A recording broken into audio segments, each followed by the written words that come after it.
where the actors have a chance to talk about themselves and their careers. Join us now for the next hour as we explore the marvelous industry of acting through actors and actresses from today's exciting show business world. And now, here's your host, Ron Brewington.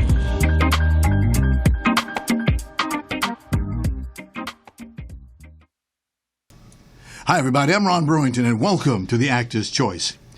This past June 25th, we lost a prominent celebrity photographer named Bill Jones. He was 81. As stated by LA Times reporter Angel Jennings, Bill Jones chronicled the rise of black Hollywood at a time when mainstream publications often overlooked black entertainers. When he had a camera in his hand, Bill saw to it that he got that picture that was seen by millions all around the world. As a result of his passing, and to remember his name, we've gathered some very interesting and talented people who are professional celebrity photographers themselves. The one thing they have in common is that they worked with and knew Bill Jones. Here to talk about Bill and their own careers, ladies and gentlemen, please welcome Malcolm Ali, Valerie Goodloe, and Ricky Brown. And we're also, later in the show, we'll have Ian Foxx joining us. Lady and gentlemen, thank you so much. And to get us started, I'll start with the lady at the end. Oh, Two words. Bill Jones. What do you got to say? Mentor, legend, just a determined and great person. Okay. Ricky? Pretty much on the same line. Bill Jones, I mean, he was, like you said, first of all, a great person. And he was a great photographer. Okay. Malcolm? Bill Jones, awesome and fantastic. Okay. You guys and lady, you worked with him a long time. Can you give us a good, one of the best memories you ever had with him? Malcolm. That's a good name, but that's a good name. Muhammad is good. Worthy of praise and praiseworthy. Yeah. So I would say so many memories of Bill. Right. So many. Bill was not only was he a good, excellent photographer, but he was a funny kind of guy. I remember one time we were at the Image Awards. Mm-hmm. And it was me and Bill were backstage, and Bill, Alicia Keys, and Jamie Foxx were just standing over in the corner. So Bill told him, he said, "I want to get a picture, you know." And so they were standing there, and Bill told him, so it was only me and Bill standing there. So Bill said, "Don't look at anybody but me." And he kind of shook around a little bit. I told him, I said, "Bill, ain't nobody here but me and you." So that was kind of funny to me.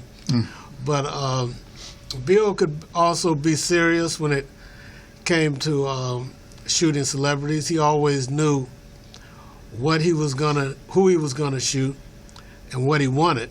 You know, he didn't just go to a photo assignment blind, you know, just to want to shoot everybody there. He would, you know, he had a plan. Mm-hmm. And he always, if he was going to a photo shoot, to shoot a celebrity, he knew who the celebrity was, and that was primarily who he would concentrate on getting. If it was Oprah, he would say, "I'm only here for Oprah. I just need a shot of Oprah and Bill Cosby." Mm. And he always, some kind of way, through hook or crook, Bill would always get that shot. Ricky, how about you, sir? Well, like Malcolm said, it's so many of them, you know. But one of them was Richard Roundtree. Was once where we were at an event, and Richard Roundtree, he said, he was telling his daughters and his kids, "This is Bill Jones. This is Bill Jones." I mean, he was a star. You know, it wasn't about Richard Roundtree at that time. It was about Bill. This is Bill Jones. And another time that happened with Quincy Jones. He said, "Hey, he told his kid, this is Bill Jones," you know. So it wasn't like the attention or the focus was on them, but it was on Bill Jones, you know. And then another thing that was kind of funny was that, you know, he always loved, Halle Berry was his number one girl. Oh, yes. Okay, so we were shooting, and he was trying to get Halle's attention. He was yelling out, "Halle, Halle, Halle, Halle." So Halle didn't hear him. at that time, it was Eric Benet that she was married to. Oh. So, Did that affect her hearing? Huh? Did that affect her hearing? What was that? Did that affect her hearing? The fact she was married to Benet? No. She was still married to him at that time. Oh, I see. Uh-huh. But she wasn't hearing Bill. I see. So what Bill was, he was saying, Hallie. And then he started saying, Eric. He was trying to get Eric to this is Hallie to hear him. Yeah. But we always had a good time. Yeah, there's a lot of things that we did and events that we went to, and like Malcolm said, he knew what he wanted to shoot. He knew the setup, and he would set the picture up, and I started doing it as well. I'm pretty sure Valerie do it too, and other photographers got it from Bill, where they set the picture up, say, I want the main shot, because he know what Jet Magazine would want, so he would set up the main shot. And he would get that, and then other photographers, look this way, and but it was many. Yeah, Valerie. I think for me, one of my most memorable times is how I met him. I was at an event shooting the OJs. I was working for the Sentinel at that time, just as an intern, and I went in there on Degnan in the little patio area to shoot it. But I went to the bathroom first, and my camera was hanging on a hook, and it fell on a marble floor, and it kind of like cracked into pieces.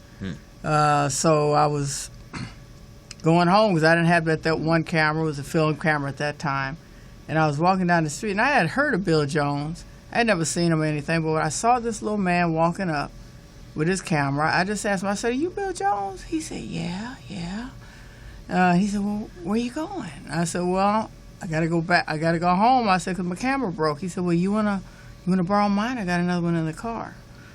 So that's how me and Bill Jones started, and that was really the beginning of my career, because he was a door opener for me, not just in getting into events and being able to go with him on exclusive shoots like Nancy Wilson and some other private things that he did for people, but really he introduced me to Jet and Ebony magazine, where I eventually became staff photographer for them. But Bill, one of the things that was funny about him, after he got his shot, he wanted to get it developed right then. He would not wait till the next day. So after we would go to an event, we would go to, he had 2 photo places that he would go to get his pictures printed. And we would have to, if you rode with Bill, you had to hang with him to the end. And sometimes that'd be 12 or 1 o'clock in the morning while you're sitting around trying to get a picture developed. So he would like to go to Johnny Rockets, and eat. So it was always good, because if Bill drove, or if you drove him, once he came to your house, you took over the driving.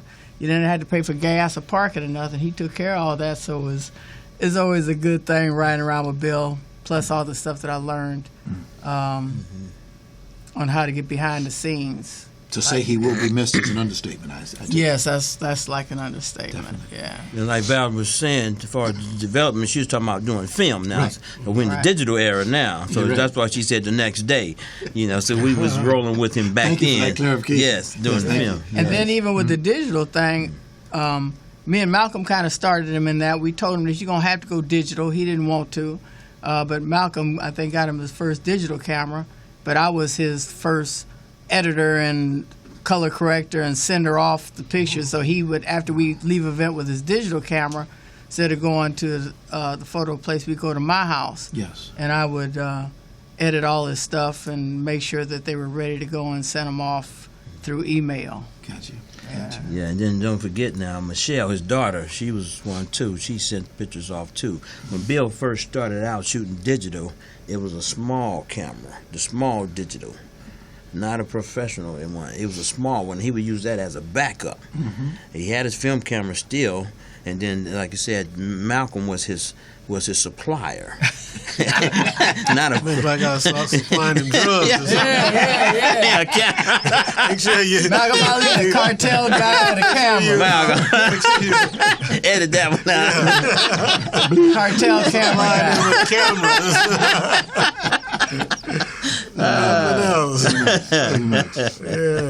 But when we, as they say, when we put him away, the day there was a memorial service for him here in Los Angeles at the Holman United Methodist Church on Thursday, July the 14th. Here's the program that they put together. If you could tell us exactly what was that service like? Well, to me, it was awesome and historic because, you know, it's like we're putting away one of our own, you know, a history maker, a brother who was in the trenches, but nobody else was, you know, Right. for the new era, you know, because it's always has been black photographers and it's always have been black celebrity photographers. But Bill, what I would say, was the celebrity photographer for the new generation, you know, of our generation. Okay. From, say, the 60s on, you know. Because there were a lot of photographers. I mean, I haven't seen Yes. that many amount of photographers in one place. Yes, yes. And the singers and the entertainment, if you want to call it that. And see, the difference with Bill, when you mention photographers, see, Bill's specialty, he was a celebrity photographer. I mean, that's all he did was, he didn't do Christmas parties unless it was celebrities there. I see. You know, he didn't do weddings. And, you know, you have some photographers who all they do is shoot weddings. Some photographers, all they do is shoot sports. Bill Jones, all he did was shoot celebrities. Wow. You know, I mean, he was a 24-hour celebrity photographer. Wow. And that makes a difference, you know. Wow. So, at least to me it does, you know. So it was a very touching moment. Yes, it was. And it was historic. Yes. You had Howard Hewitt come in and sing Howard his famous Hewitt, song, yes. When I Say Amen. I mean, Yes. people were wiping the tears away. That's right. It was a great moment. That's right. And then, of course, there was a pre-dinner before the actual memorial. Exactly. Yes. And I think all of us had a chance to get up and say something, how we felt about Bill Jones, Exactly. the impact that he had on him. We knew we were going to miss him. A lot of us have been in shock since we knew he passed. Only difference at the pre-celebrity dinner, they didn't have cheeseburgers. Bill liked his That was his thing. cheeseburgers. Cheeseburgers. Right, cheeseburgers. Yeah. Yes. We have, he just joined us, Ian Foxx, celebrity photographer. Good morning, everybody. Hi, glad to have you here, sir. Glad to Sir, have you here. glad to be here. Glad to be anywhere. Anywhere. Any comments that you may have on the memorial service for Bill Jones? The service that we had. Yes, we did. I thought it was a phenomenal service. It was very, very significant that a lot of photographers came out. Oh, yeah. That was for me. That was a highlight. And for those of us who weren't photographers, to watch the way that the photographers, when they saw a subject, they went and got it. It was just a marvelous, as a professional thing, the way that the event went. And we won't forget that one for sure. That's right. Now, at this time, we've talked about Bill, but let's take a few moments and talk about each and every one of you. If you take a moment, tell us who you are. And I know you ain't Muhammad Ali. That was a Freudian slip. Yeah. Please tell us who you are and how you got into business. Well, my name is Malcolm Ali. I've been a professional photographer for about 40 years now, and maybe a little more, I don't know. But I've always had a camera, you know, ever since I was a little kid. I was like the family photographer around the house and at family events. And I was working on a job, I had a regular job for a while, and I just got disillusioned with that job, and I knew it was something more for me to do in life than what I was doing at the time. So I decided to put that down and just do photography full time. And so I'm not what you would call a celebrity photographer. I call myself a people photographer. Okay. And that means that my photography mainly consists of shooting people, photographing people. I may do weddings, I may do birthday parties, I may do funerals, I may do headshots, I may shoot, have an assignment where I just shoot cars, I may have an assignment where I just go out and shoot, anything involving people. That's what I do. And sometimes that involves photographing celebrities, but I'm not what would be called a full-time celebrity photographer where that's all that I just go out and photograph. Yes. I'm a people photographer. So I might have to do something like come in and photograph a setting like this, where we're in a studio and I'm just photographing you and the people you're interviewing. Exactly. So I keep my photography bag packed my battery's loaded, and I could get a call at any time. I consider myself like a fireman. I have to stay ready. The call could come in. I could be headed somewhere or sitting around the house doing nothing. Somebody could call and say, "Malcolm, can you come? We need a photographer. Can you do it?" And I said, "Yeah." I just grab my bag, jump in the car, and rolling. Because like last week, I saw you at Saida Garrett's mother's funeral. Yes. So, You're everywhere. and that was the last. Like that young man down there, he's everywhere. Like that was the last minute call. Everywhere. So the call comes. You got to go. Yeah, you got to go. Yeah, Ricky. Well, me, I started out, like Malcolm, I've been shooting since I was in the military, taking pictures, but I got serious taking pictures when I was taking pictures at the church, West Angeles Church, of course, and they have family day. So whoever would bring the most people on that day, they would get a certificate and they'd get a picture with the bishop. And so I was the one that would take those pictures. I was the one to take all the pictures for the first Bible College bulletin of West Angeles Church. Then started getting a little bit more serious, and so I started shooting for Mohammed Nasruddin. Oh, yes. Recycling black dollars. Yeah. So Yes. my first assignment, I said, I want to shoot these Image Awards back in 2000. I said, I'm going to shoot the Image Awards. So the Image Awards, I went to the Image Awards, no credential or anything. I called Muhammad, how did I get in the NAACP Image Awards to shoot that? He said, I don't know. He said, well, call the police station. That's just fun. You didn't know. So I'm doing this run around thing. So anyway, I just go to the Image Award. And at that time, Rich, a guy named Rich, he was over it. And so I told him I'm with Recycling Back Dollars newspaper. And so he said, oh, yeah, I heard of it. So he went ahead, he put me down on it, and I went in there, and I was shooting away. So then Denzel Washington comes in there, and I took pictures of him. It was a lot of people, Luther and all them. So this is my first celebrity type of event I shot. So then Denzel, he saw me, he came over to me, gave me a hug. Man, I didn't know you was a photographer. 'Cause we go to the same church. Yes, you go to the same church. So I said, yeah. So we took, and then Fred, another guy named Fred, he used to shoot for Reuters. He's retired now. So he took our picture together, and I didn't even know it. It was a real good picture, just me and Denzel laughing and hugging each other and talking. So I started from there. And then after that, we had the, I think it was 2001 or something like that, the Democratic National Convention. Right. And so it was held at the Staples Center. I wanted to go to that. If you see, that's another thing. That's a lesson. If you have a desire, don't let anything stop you from doing what you want to do.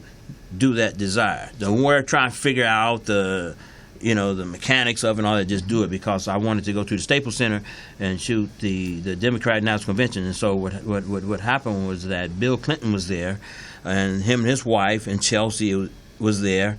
And so I got that picture. I went down on the floor and said, we only allow you for 5 minutes to be down on the floor to take the pictures. I was down there for like 15. I mean, I got my shots, sent it into Jet Magazine. Jet Magazine said, we sent a photographer there. They weren't able to get the shot that you got. And so they used my picture in the Jet Magazine. Okay. So after they used my picture in the Jet Magazine, same year we had the Black Caucus, which came up after that, about a month or so after that. So Bill Clinton was at the Black Caucus. He was one of the speakers. And so I had a copy of the Jet Magazine with me. And I went to his table, and at that time it was the black guy that was his assistant. And so I gave him the Jet Magazine with Bill Clinton, his wife, and his Chelsea in it. So he gave it to Bill Clinton, evidently. So when I got back home after the Black Caucus, I get a phone call. At then we had message answering service. We still have them, but we had answering service. So I checked my message. I have an answering service. This is the White House, and President Bill Clinton. He wasn't. I think he was running for that. Well, he was coming out of the presidency or whatever. He wanted a copy of that photo that I had taken of him that was in Jet Magazine. So I went, developed it, and 8x10, I sent him a few of them. I asked him to autograph one of them to me. And so he did do that. I sent it to the White House, and he sent it back, and so, I did that. Then a little bit at that time, I was working at the post office, and at the time, I know Valerie, she was working at the post office too, so I met her before we even was doing photography. Small world. So anyway, when I worked at this post office, I did that about 20 years, and I was tired of it. I did a lot of things, maintenance, custodian, and all that. I did a lot, and I had the best job, but it was more to things that I wanted to do. So I quit that. I was doing that for 20 years.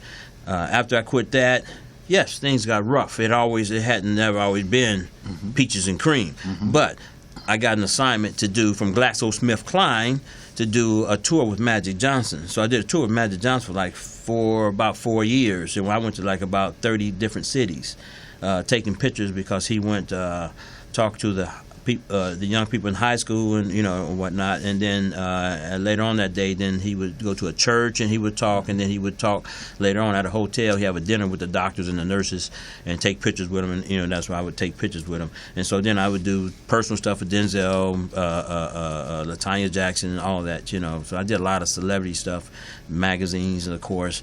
But then, like Malcolm said, I do a lot of other things too, weddings, and and then sometimes I help people out. It's not always about a buck; it's about helping somebody out. But anyway, that's how I got started. I can go on and on and on, but I'm not. But for time's sake, we'll get to the other people. So you guys met in the post office, huh, Valerie? Yeah, we did. Okay. How did your career blossom? Well, in fact, I was working at the post office. I used to sell bean pies, and Ricky was one of my most favorite customers. Oh yeah, she get down with bean pie.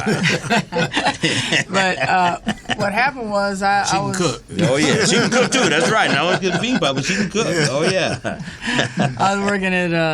I was working for the post office, and I was also working for CBS. And there was a guy there who was a assistant photographer. And I had years ago in the 70s, I had bought equipment and stuff and went to school because I wanted to be a news photographer. I wasn't really much interested in portraits and stuff like that. I was always kind of really more into the news thing. But living life and having babies and, all kind of stuff happened during that time, so I quit. But in 2000, I decided to go back to school, and I went to school for photography and really learned what I think was real beneficial for me to do to become a photographer. One reason why, because I was 50 when I started, and I didn't start my career early, so I figured I had to do a 25 career building time in maybe 2 or 3 years. So I had to have the technical skills to be able to do it all, and I think it was beneficial. But one of the things for me, I didn't want to be a celebrity photographer. And I don't consider myself a celebrity photographer. I feel like a documentarian. Gotcha. I like documenting events that happen here in our country and outside of the country. And that's more about what I like to do. But that doesn't mean I'm going to eat by doing that. So like all the rest of the photographers, you got to take those jobs. You got to take those jobs where you're taking pictures of the parties and events and weddings and stuff like that in order to eat. But my love really was more doing documentary style work. Even documenting funerals, I do that as well. If there's a black funeral, I try to be there to make sure that we archive our history. That's one of the things for me that I think, especially with us being black photographers, it's kind of difficult to break in to where the real money is in photography. Why is that?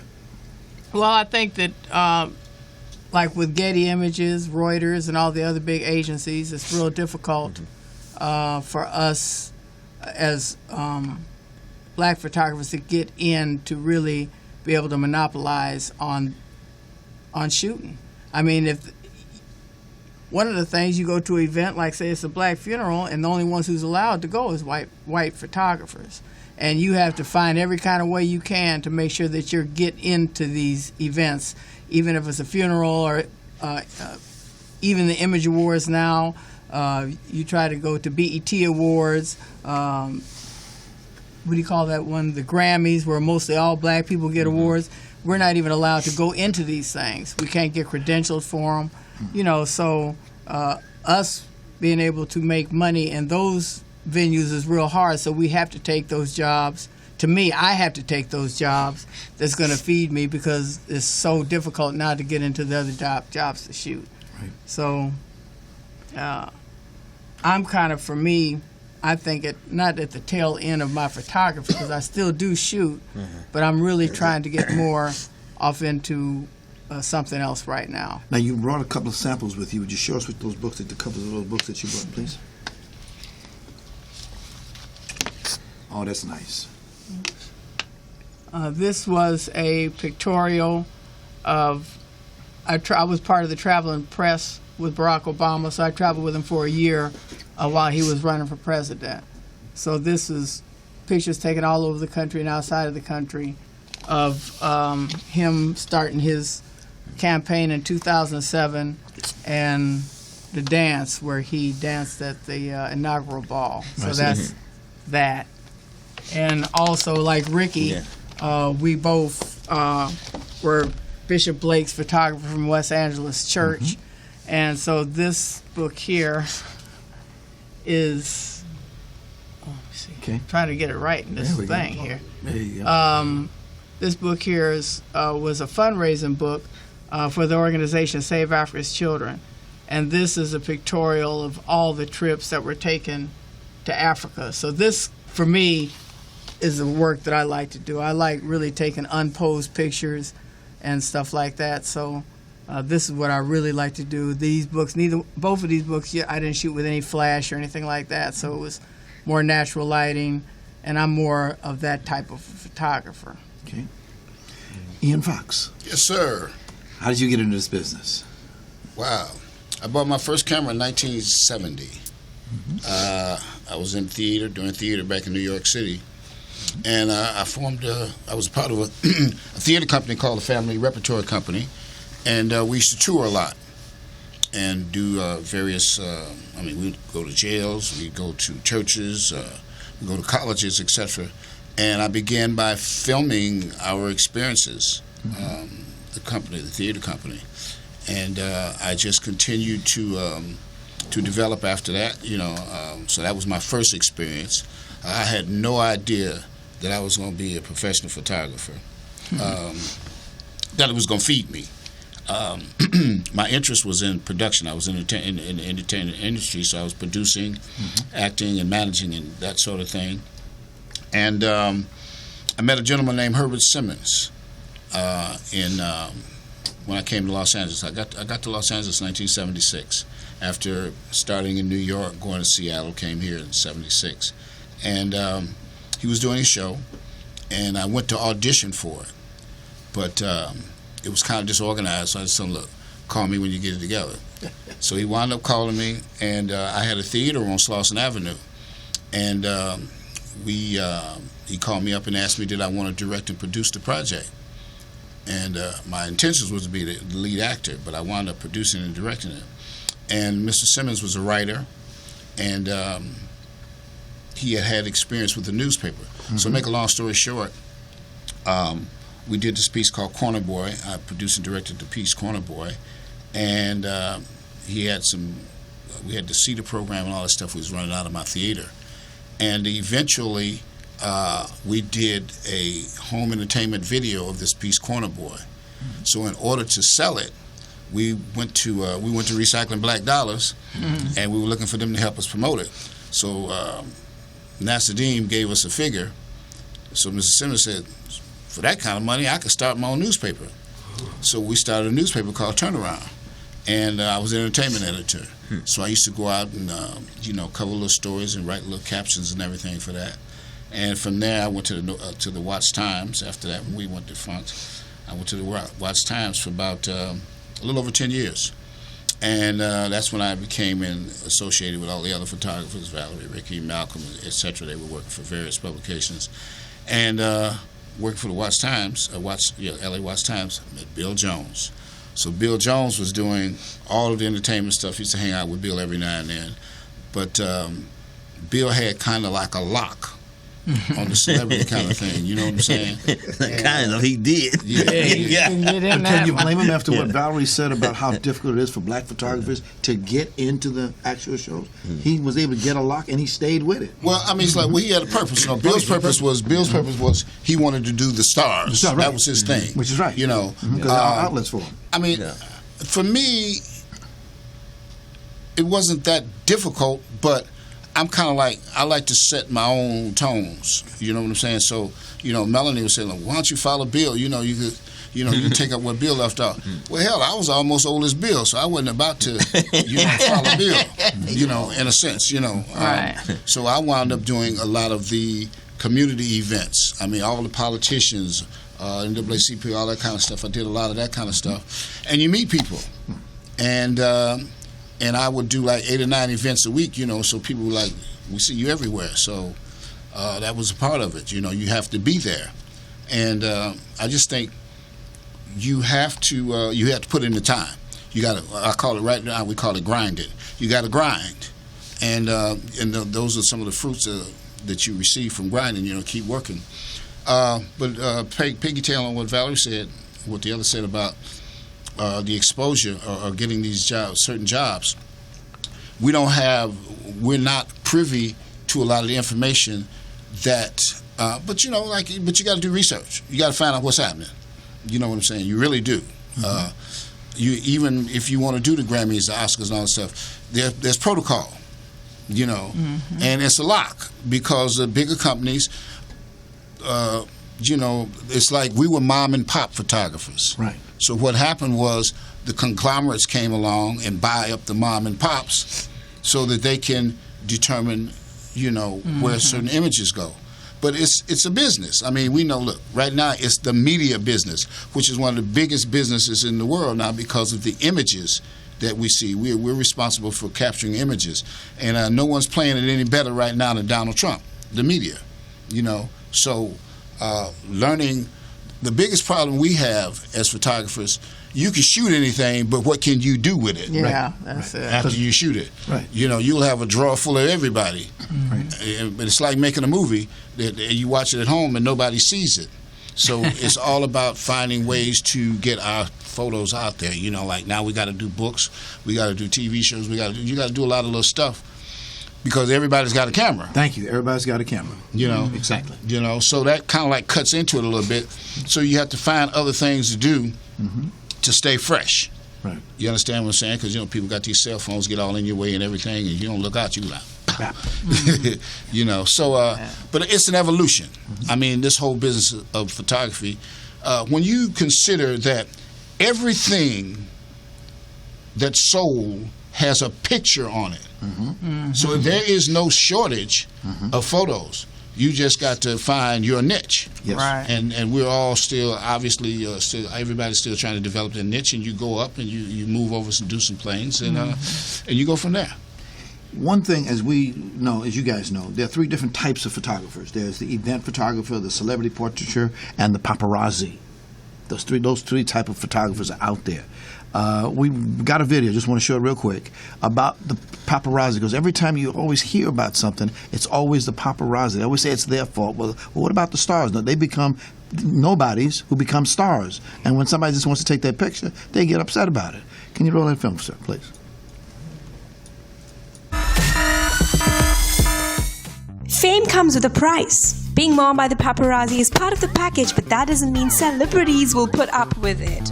Watch these celebrities lose their cool when confronted with way too eager photographers. Congratulations. You gotta get out of the way. I'm trying. You gotta get out of the people when the video. I'm trying. Come on, guys. You're trying? Try harder. Okay.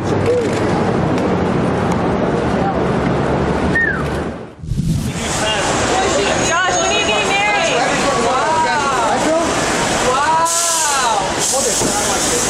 Hold it. It's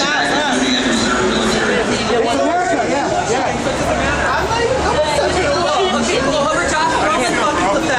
It's not cool. You stepped on me. So what? So what? No, it's always a kid. You're kidding because he stepped on you? you, so what? So what? Why is your greeter pushing people? You put her, look around. Look at the women around you. Bro, look at the women around you, tough guy. But he's hitting my look camera. At the women around I'm not a tough guy, but he Listen to Josh. older guy. Come on, I understand that. And I it's all respect good. that. We all understand the game. Yeah, I understand the game. Bro. Yeah, all but he did you was step started. on you. So what? No. Why is your greeter pushing people, Josh? Wow. That's hard to make a living. All you're trying to do is make a living. Yeah, but that's paparazzi now. I understand. That's I know paparazzi. you guys not. Yeah. And even But with those are the ones who something give the like bad that, names to you guys. with something, Look, hold Because it, some people look. know, yeah. That's a hustle. Right. Ain't nothing wrong with it. Okay? They make their living off of getting their picture taken. Okay? Agents, chauffeurs, nightclubs all let you know where these people at. These people are organized. They got high-tech communications going on, baby. So this ain't no joke. Plus, you get the right photo, you get 50,000 from Esquire. Inquirer. Inquirer. Yes. So I mean, like, yes, they give it a bad name, but it's all a part of, this is the business of the entertainment.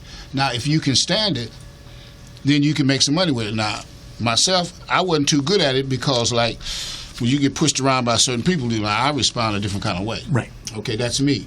But it's a business. This is the business of photography. These cats are hustling, just like these actors are hustling. So Okay. I think it's more propped than happenstance. Anybody else have something to say? I think opposite of that. I think it's kind of like the ambulance chaser lawyer to me. I think that those photographers are more like that. I think that there are times that when it's on a red carpet or show that these people who are actors are there to have their picture taken. But I think that if you're going to follow somebody around to just steal pictures, to look over fences, to have drones flying over their houses, chasing them down the street, I think it's over the top and it's out of line. And I think that if I see an actor on the street and I have my camera, I'll ask him, do you mind if I take your picture? And if he says, no, I don't want my picture taken now, I'm out with my family, then I can respect that. I think it's, for me, the paparazzi are disrespectful. They're dangerous. And I think that I like the idea that there is a law now that you cannot just do what you do as a paparazzi. And I'm not a paparazzi, and there's very few pictures that I take without permission or in a position of my thing is, as a photographer, I want you to look good. I want to get you in the best light. I'm not laying to see you trip, slip, and fall, catch you kissing on somebody else's husband or wife or whatever they want, what the paparazzi wants to do. So I don't care for it, even if it is a hustle. I think it's a low hustle. Well, I have to disagree with Valerie. Okay. Because I've done paparazzi photography myself, and it pays well. And if you look at the history of photography, paparazzis have always existed, and as part of the celebrity business, you'd be surprised at the PR people that will call you and say, hey, Beyonce and Jay-Z will be getting off the plane at LAX at such and such a time. You can get some shots. And you'd be surprised that these same PR people would tell Beyonce or Alex Baldwin or whoever that it's going to be some photographers there that are going to be waiting outside. Make sure you go out gate so and so, because these actors may have a movie coming out. Yes. Or the singers may have a new song coming out. So this is all publicity to help sell magazines, newspapers. If you didn't have the paparazzis, a lot of the magazines like People Magazine, Us, all these celebrity magazines would go out of business. So the paparazzis they're a big part of the entertainment industry, as in Foxx is the media business. It's a business. And a lot of photographers do not get into it because the paparazzi community is a close-knit community. And it's almost like you either are invited in or you force your way in. You know what I mean? And so when you get in there, I just happened to be invited in because I knew some professional paparazzis. And like the guy said, the guy who was teaching me told me the action is over in 15 seconds. You have a certain amount of time to get these people's picture. And some of these entertainers, some of these celebrities, the reason that they have confrontations because they just have bad attitudes themselves. Or maybe have a bad day. Yeah, or a bad day. But a lot of them, from what I've seen out there, I'm not going to, if I see a celebrity on the street and I got my camera, I'm not going to ask him to take his picture. I'm going to start shooting. The reason why, because one time I did that, I was working for a newspaper, and my publisher said, I need this shot. So I went up to the guy and said, can I take your picture? And this when I was first starting. He said, no, you can't take it. So when I went back to the paper, he said, did you get a shot? He said, no. I said, no, I didn't get it. He said, what happened? I said, well, I asked him, and he said I couldn't take his picture. And the publisher told me, he said, I'm not paying you to ask people to take their pictures. I'm paying you to get their photos. He said, so next time you go out and I send you on an assignment, get that photo and don't ask. So that's the mentality I have, and it's a fast business. Yes. And you have to get in there, and it's not for everybody. No. It's just like boxing is not for everybody. Yeah. Football is not for everybody. Perfect example. Yeah. Do you think the Kardashians would be the Kardashians without photographers? No way. Okay? Right. So it's like, it's a game. Right. Yeah. It's a game, so you learn how to play the game. But with the game, what about the ethics? Well, the ethics, yeah. And I'm glad you said that. Look, my man, look. The first law of nature is self-preservation. Amen. Those are ethics.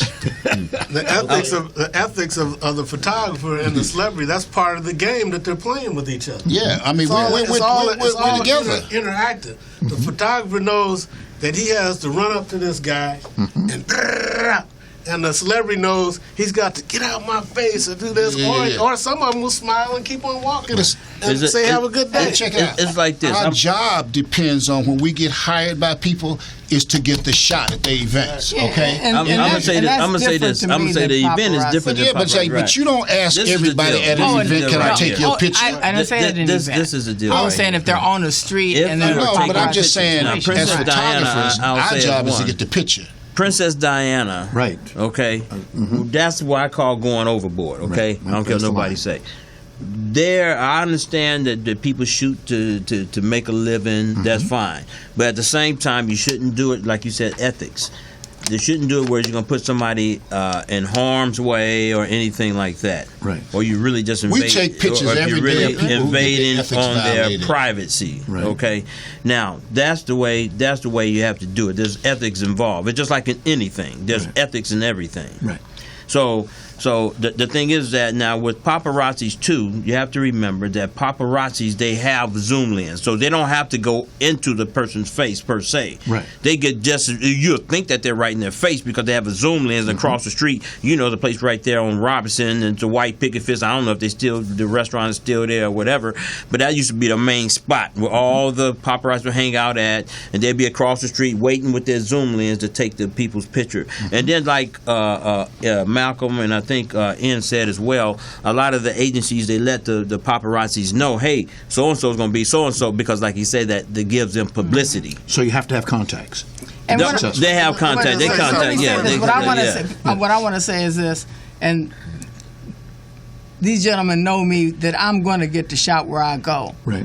But I'm in an environment where the shot is to be taken. If it's a news shot, if it's a news situation, if we're at an event on a red carpet, if we're inside shooting a show, then I'm going to get the shot. But like they said, there's different parts of photography, and paparazzi is for some people, and paparazzi ain't for others. Okay. And for me, paparazzi ain't my line, but it may be somebody else's line. So I ain't mad at them for doing it. It's just something that I ain't doing in regards to who I am as a photographer. The difference is, it's a difference between a red carpet photographer and a paparazzi. Yes. It's a big difference. Yes. A red carpet photographer shoots in a specific designated area, and the celebrities walk and they're put in special spots and they get their shot, and then they get their shot and go home. Now the paparazzi will wait, okay, and he may wait after the film premiere. And if you're working in a team, my job may be stand on Highland and Sunset with your 300 lens. Okay. Another team member may be have the wide angle. You know, sometimes we work in threes. You know what I'm saying? And so that way you can't miss a shot. If I miss it from the long angle, then somebody else will get it with the close angle. You know, so that way you get what you need. But like Ian Foxx was saying, we gotta understand it's a business. Right. You know what I mean? It's paparazzis help keep this whole Kardashian, what's the girl's name? Paris Hilton? Yeah, oh yeah. She was the one who created the selfie. Yes. She did that. By getting on the red carpet with her phone, taking pictures of herself. Now everybody is doing selfies. You know what I'm saying? So check it out, Malcolm. Even these people with their cell phones, they'll snap you too, baby. Oh, yes. Yeah. So Yes. look, Yeah. I hear what you say about ethics. And see, but one man's fat is another man's poison. So yeah, there's you still can, ethics. Now let me no, get wait, this straight. time out. No. Those are your ethics. And nobody's harm. Those are your ethics. You don't cause harm to nobody. Those are your ethics. You don't cause harm to Those are nobody. your Okay, ethics, Ricky. Those are your ethics. What do You you can't believe? define nobody else's ethics. You can't define nobody else's ethics. Let me say this. I was at the Marriott, the downtown Marriott, L.A. Marriott. Okay. Now, this was this year. Last year, I was down there with, I think it was me and Bill Jones, but some kind of way I got kicked out. Okay? So I went in there this year for the BET Awards. As soon as I walked in the hotel, I saw some celebrity. So I shoot, bam. Security comes up and jams me. Hey, you can't be in here with this camera, okay? Then it dawned on me, I looked around, I said, you know what? Everybody else has got cell phones, and nobody has said nothing to them. Exactly. No security, no nothing. They're standing up, shooting, videotaping. So I said, you know what? The game is changing. Right. Yeah. Yes. Now, if you want to get these celebrities, and the celebrities love it. Sure. I'm telling you. Yeah. All this stuff about paparazzis being evil and all this stuff, it's like Fox said, this is a business. They sell. If we are working together as a team, and you get the bomb shot, we all cutting up that money. Right. You know what I mean? It ain't just going to that particular photographer. If we working as a team, because you know we're all trying to get him together. Right. You see what I'm saying? Right. So now you get more stuff with these cell phones than you can with a yes, and the quality is good too. yeah. And like you said, with the ethics, it's terrible that what happened to Princess Diana. Yes, it is. But go to London, go over there and see how big those that industry is over there. Even that wasn't as simple as it was, okay? Because there are claims that was a plot to kill her anyway. Right. You dig what I'm saying? So it wasn't like the paparazzi called. Well, it wasn't like the paparazzi caused her. They didn't have to be. It's easy to say the paparazzi did it. It's easy to make somebody inconvenient. But look, if you're a photographer and you got a camera, your job is to use it. Okay? Don't be sitting around being all nice and everything, talking about, oh, may I? No, you won't eat. Right. And you're not a good photographer if you're just waiting on permission. You don't ask everybody everything you shoot, you know, but you're not violating. I mean, a lot of times you shoot people stuff, you can't use it in certain places. Right. Okay? But if you're a news person, if you make a living on the screen, you want people to know you're there. You want people to see you. Right. Okay? They pay a lot of money for magazine covers. Let me give an example. As much as people love Bill Jones, okay, if Bill Jones set up a shot, okay? Don't get in his way. No. People would get in his way. See, if you're on that red carpet, because photographers have a lot of tricks too. Say I'm taking a picture of Holly and, let's say Holly and Denzel, okay? And I'm saying, and somebody says, well, Malcolm, you get the first shot. So I'm sitting there, blah, blah, blah, blah, blah, shooting. Then I say, thank you. And the actor might leave. They might leave, and you stand around. Well, I thought we were ethically and morally Well, that's not nothing to do with ethics. That's not nothing to do with ethics. That's what I'm talking about. That's not talking about. That's not ethics. Okay, still plays a point. Hold it. Let's get to ethics. Listen together. There's a lot of times I be shooting a shot. Right. And another photographer will come up and get my shot. Do you think they're using ethics? That's not ethics. Well, you understand what I'm saying? Yeah, I understand that aspect. No, I'm talking about as far as when there's harm and nothing like that. We only got a few more minutes left. What I'm saying is, like, if I set up a shot, you know, like, I didn't set the shot up for you. Right. But anytime you do something in public, it's public. Okay, but look, we only got a few more minutes left. Let me ask, go to another area. Yeah. You made it very clear about, and it really hurts to hear this, that because we know about the racism in the business. You're a lady. Right. How about the sexism in the business? I think there's sexism, and I think there's racism. Sexism, maybe not so much of it may come from the photographers, but it may come from the people who are the ones that you're shooting. If I'm on a in a situation with all male photographers, which most of the times that I am, if they want something, they may go to the male photographer to give them their card. Can you get me that picture? I think a lot of people think male photographers are better photographers or the ones to go to if they want to hire somebody to do a job. I think the jobs go, let me finish. The jobs go to the men first. I happen to be pretty aggressive, and so my aggressiveness, I think, has really earned me a position to be out here shooting with the men. And like you One said, thing that I learned with Malcolm, right, and he told me this early on when I first started shooting, he said, if you want to be, he didn't say big girls, he said, if you want to be out here with the big boys, you got to have big boy stuff. So when he told me that, I got all the things that I needed to shoot just like them.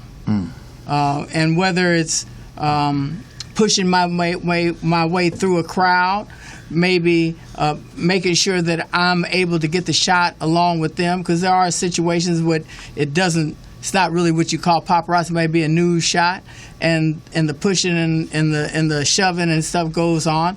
I push and shove with the best of them. I'm not, and I don't see it so much as a male or female thing, but most women don't want to go through that. I know several women photographers, they've kind of settled on portrait shots and doing maybe fashion because they don't want to be, there's a lot of name calling, there's a lot of yelling, there's a lot of things that you have to do to get the shot. And I just happen to be a female that likes getting the shot, and I'll stand next to any of the men and push my way through just like they do. And I don't think that that's really well liked by the men, but I don't really care. Okay. You say racism, sexism. Look. And even ageism. That's another one. Look, check it out.